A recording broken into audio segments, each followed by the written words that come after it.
Hey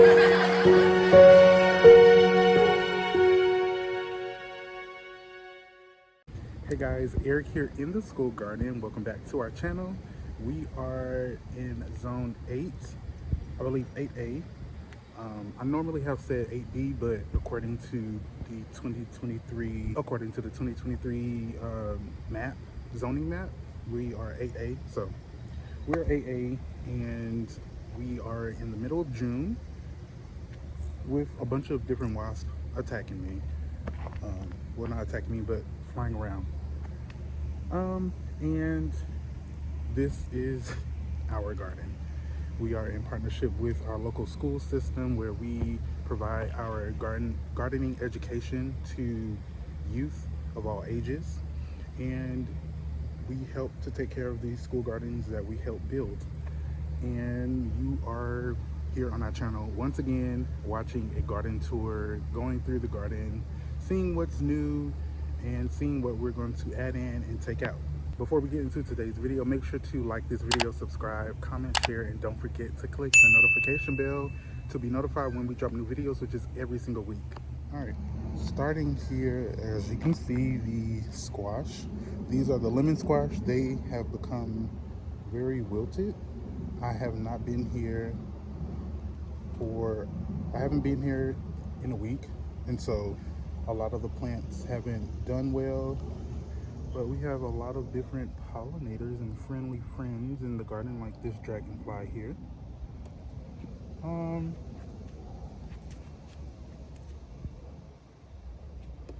gross bugs like squash bugs. But the squash plant isn't doing too well, so I'm going to actually remove it. As you can see, it's molting and molding. It has a few fruit on it, but I do have to harvest it.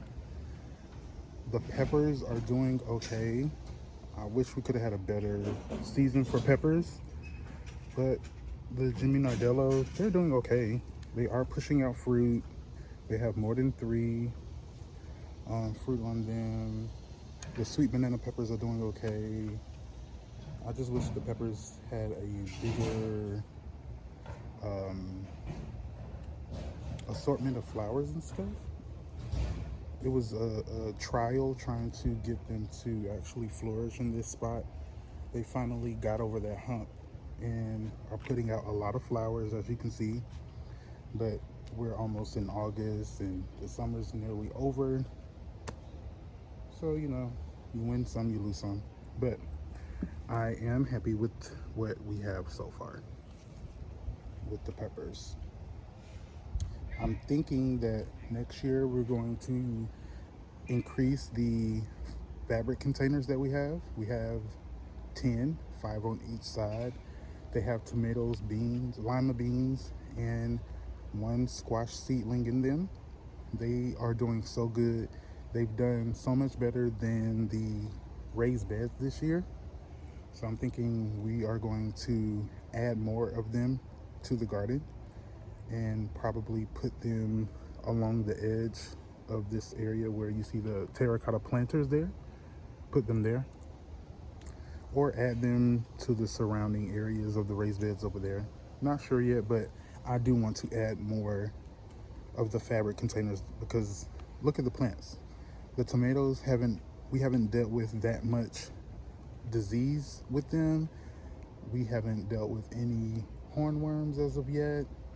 The fruits are large and plump, as you can see. Look at that. That tomato looks so good. They're the healthiest plants in the garden right now. So besides the beans, the tomatoes and the fabric containers are doing the absolute best.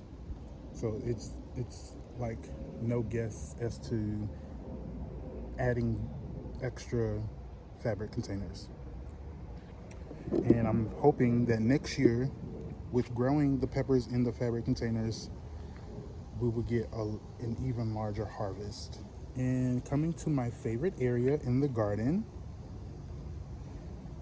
where the sunflowers are, we have the watermelon back there. It's doing okay. We have 1 fruit so far.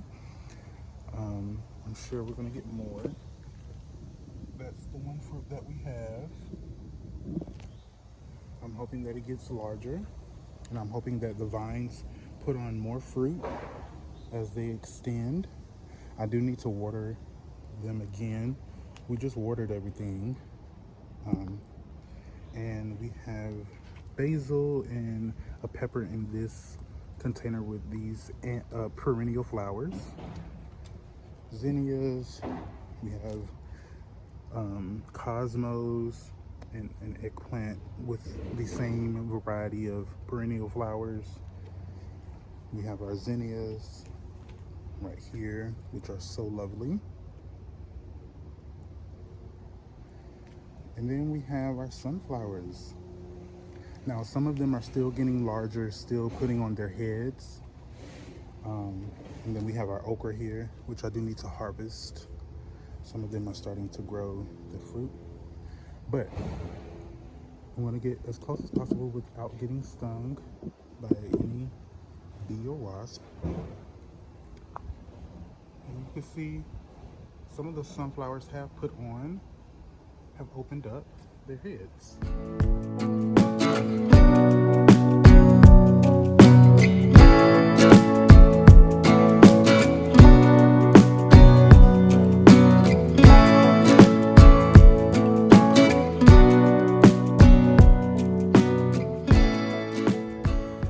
That one up there is going to get even taller. That one's done growing for now, but this one, I feel like this one is going to be the tallest of the bunch because it's still putting on its head. Some of these are I feel like single head sunflowers, while the other ones, like this one, are growing multiple heads, as you can see there, along the stalk. They are so pretty to look at. And then all of the beautiful pollinators, native bees, are buzzing around them. There are a lot of different native bees here, as you can see. Really pretty to see. But I don't like getting too close because there are different bees and wasps buzzing around, so I like to keep my distance. Back to these tomatoes. They've been doing well. Like I said, we have, I just see there are some squash bug eggs there. I need to get rid of those. Let's just remove them now. We have Roma tomatoes, which are a paste tomato. And then we have these tomatoes here, which are getting so big. They're so big and beautiful. I think one over here is the biggest one that we have. Look at this. It's huge. And then there's another one growing right above it. Right above it. So these are some of the largest tomatoes I've ever grown, and I'm pretty excited. And I like to just make sure I go through when I am here in the garden and just shake the tomatoes to help pollinate them. At home, I've had a poor germination with my tomatoes because I haven't really done this at home in my own garden. So take this as a lesson to help pollinate your tomatoes just by shaking the flowers. It will help. Trust me, it does.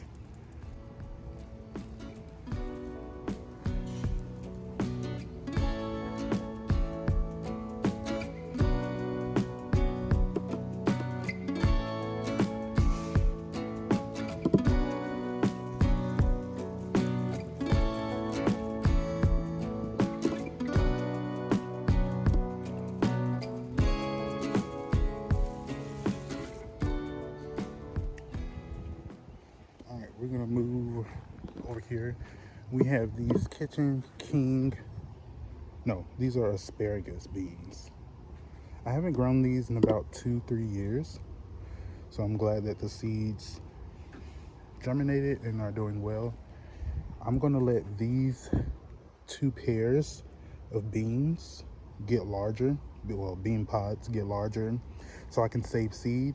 But the other ones that are here, I'm gonna harvest on Monday of next week, or just early next week, so that they are still tender and not too large. If you didn't know, all the produce that we harvest in the school gardens and at the community garden go directly to families that are experiencing hunger and food insecurity. And so all of this produce, once it's harvested, does get delivered to families that are on our list that are experiencing those things. And so we like to make sure it's fresh as possible and it's not, past its ripe stage. So that's why we do have to harvest a lot of these tomatoes that you see, because some of them have split because we had a storm a few days ago while I was going on vacation, my second vacation of the summer. And I don't want another rain to come by and they get even more split. So we're gonna harvest the tomatoes and herbs like this basil here, this blue spice basil, which is so fragrant. If you haven't grown blue spice basil before, you should definitely grow it. You can use it for cooking, for like pho or other Asian cuisines, and you can also make tea out of it. It's really good with honey and lemon. Very good. You really don't need that much honey because the basil is sweet on its own, but just a little bit will add a little to it. All right, we have cantaloupe that I'm going to put in the ground, as well as the tender green improved bush beans. I have a few seeds left of those. We're also going to put in these Bean Garden Kentucky Wonder Pole beans. And these are the final round of squash that we're going to grow. These are the brown zucchini summer squash. They take about 5 to 10 days to germinate, which will be sometime around next week. And then they will take a full 45 days afterwards to actually produce the fruit. So this will be the only squash that we put in right now because it's the only squash that has that very fast turnover where we'll be able to harvest before our first frost. We have some red beans over there sprawling out. 3 times this summer I've had to clip them back from extending this way and taking over the bed, because as we move this way you can see that they've taken over the edge over here, and I don't mind that. I just didn't want them in the bed taking up space. And then we have some cherry tomatoes here that are growing that I'll be harvesting today as well. Swiss chard right there.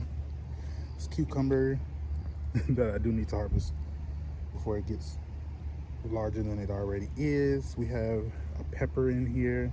I did transplant some peppers in here, but as you can see, they didn't do well. They did not take it all. So I just think it's the sun beaming down during the day, like during the 1 o'clock, 2 o'clock hour. Some of these beds just do not do well during the summer, like now. And then over here, we did have cow peas here, but I removed them. We do have purple whole peas over there. As you can see, some of the pods are green, but the other ones are purple. That means they are drying out, and the actual seeds within the pods are getting larger and turning hard, which I am waiting for because we wanted to save those for seed for next year so that we can